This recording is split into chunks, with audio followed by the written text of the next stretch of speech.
This week's Torah portion is called Parashat Balak. Balak was a king, and he had an agenda to destroy the Jewish people. He didn't think he could do it physically, so he employed a non-Jewish prophet, a very holy man in the non-Jewish world by the name of Balaam.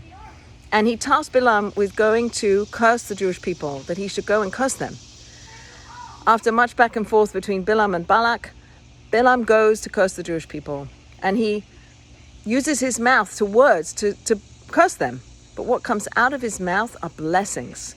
So instead of cursing them, he's blessing them. And he blesses them with 3 blessings. One of which is that the Jewish people should be like a lion. This was not the intention of Balaam. He did not want to bless us.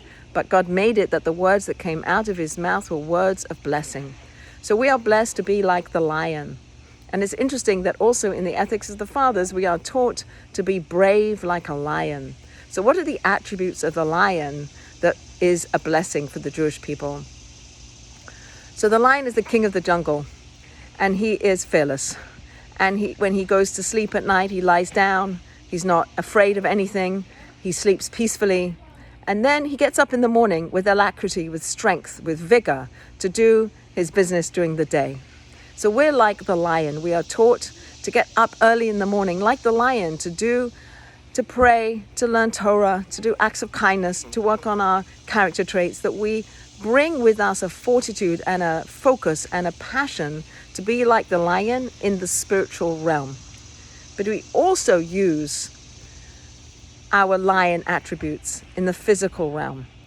And when our homeland is being threatened, and when our people are being threatened, we can no longer lie down and be docile and be peaceful. And we have to rise up. The initiative that Netanyahu began bombing Iran was called Rising Lion.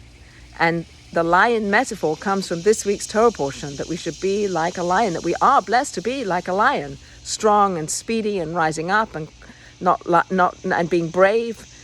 And when needed, to use it in the right way, to use our strength to fortify ourselves spiritually, but also to use our strength to fortify ourselves physically.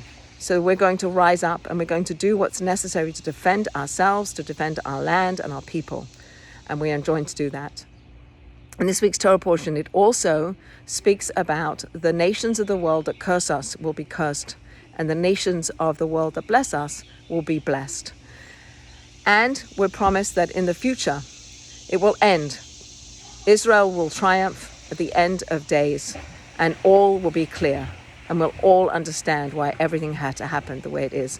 In the meantime, may we be lions, physically and spiritually, fortifying ourselves, protecting ourselves, connecting ourselves to the divine, and bringing about that which God wants to bring about, which is peace on earth.